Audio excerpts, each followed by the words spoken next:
it's a game week. Have you noticed any change in physicality from your defense? Not really. We took Wednesday off. We tried to practice Thursday. We practiced Friday morning about 5 a.m. Then we took Saturday off. Then we came back to practice today. And it was a little herky-jerky. But we've had several good days of preparation already for the first game. And actually, I think the players are almost to a point, it's not boredom, but there's repetitious, if you will. But we need it. We're very young in some spots, not very deep in some spots. I think that all this repetition has really helped us. But I think they'll really get tuned in. When they come in here Tuesday, I really think they're going to realize just how close it is upon us. But this extra day really helped us. Coach, who's going to be your starters at defensive tackle right now? Right now, it's probably still up for grabs. Rodney probably called that shot. I think Coach is going to release a depth chart Tuesday. I think he's going to release it 2 deep.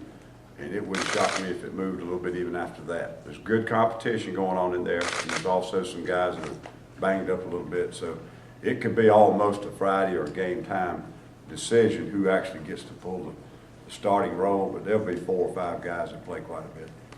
Who's been working the most at the left end in place of D? Since D's been out? Yeah. It's been several different guys. We moved, Elijah's been getting a lot of reps.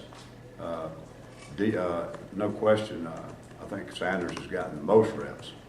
But he's been trying to use this as an opportunity to get those young guys a lot of extra practice reps. And Carl and Elijah have really been working hard, and I think they probably have a chance to help us with that first game.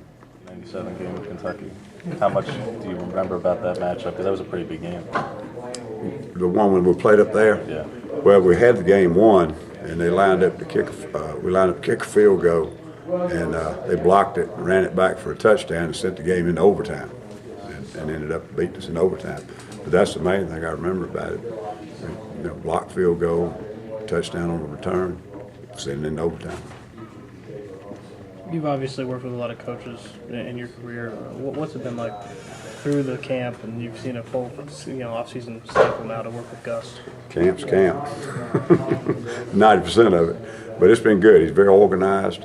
Our practices, I like our practices organized so that we're competing. We're also working, in preparation for opponents. But it's been good. Been a good camp. But I don't mean it facetious, but camp's a camp. It's a grind. A lot of meeting time, practice time. The biggest thing with the players is keeping them from getting in a rut, keeping them motivated, improving, and that's the main focus. I mean, I've been with a lot of different people, a lot of different ways to skin a cat, but it really is not that much difference when you get down to it. The amount of meeting time and practice time on the field in preseason is always about the same. What about the importance of kind of a new head coach making a good first impression? I mean, short term, I know long term everybody's going to remember that, but.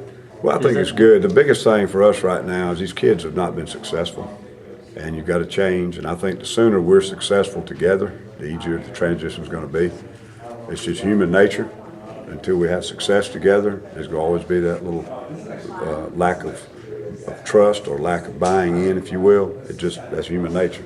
So I think the quicker we have success, the earlier we have success, it obviously would enhance everything. But Gus is not going to change his standards. He's going to move straight ahead and push forward. He knows what he believes in, and that's going to be the standard. And if they meet it, fine. If they don't, fine. If we have success, fine. If we don't, he's not going to change. He's not going to meander. He's going to stay on course. You mentioned trust, and obviously he gives you a lot of control of that defense and a lot of oversight. How important is it? And you've seen it from both sides, obviously, as a head coach, to have that kind of trust between a head coach, defense coordinator, when the situation is like that. Yeah, it's always important. I mean, he knows what we're doing. He's very involved with both sides of the ball, and he knows everything we're doing. If you don't have success, if it's because of poor coaching or poor preparation, then there has to be accountability. If it's poor execution, the players don't execute, there's nothing you can do but stick to your guns and keep working and keep trying to improve them and try to get better and better. How long did it take you to get over that 97 game because of the way it ended and first time that they had beaten you guys in forever? How long has that been? 18 years?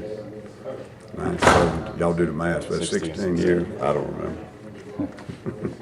Not one that lived with you very long. We're a better football team. You always hate to lose somebody. You're a better football team. We were not a good team that year. We were certainly not a good Alabama team. But anytime you got a ball game won, you're icing that ball game, trying to close it up and lose it like that. That's tough, really tough. From a general standpoint, Ellis, how do you feel about your defense overall? You know, I don't have a clue. I know they've given good effort. I think in some aspects they've completely grasped our system. In other areas, you can see them still trying to get a feel for it. There are a lot of situations that are occurring that they haven't actually been in that exact scenario. They don't feel, don't really have that right answer, the right adjustment. So they're still sort of in that stage. But I think we've made a lot of progress. But I don't know, right now until you actually compete on a game field against another opponent and see how you perform, I don't think you ever really know. How much better is your defense now that Justin Garrett's back in there? Well, we certainly got some depth there. But the Reese's made a lot of improvement, and if Justin can't play a full game or whatever, I think he's really ready to go. It also gives us some depth in our dime package, which will be critical in this ball game. So it's a huge help to us. Some of our stuff, our outside pressure hadn't looked as good with him. We run the same pressures, but all of a sudden that blitz isn't quite as explosive. So that's one of his fortes. Threesy's actually a little better man cover guy, and has really improved in that over the last week or so. But we're glad to have him back, and he's going to certainly be a key factor in our defense. Against teams like Washington State and Arkansas State, do you see Garrett and Threesy on the field at the same time against teams like Washington State and Arkansas State? They're both playing in our dime package, Okay. So they'll be on the field together some because of that. But they'll both play a lot, too, in rotation in our base package.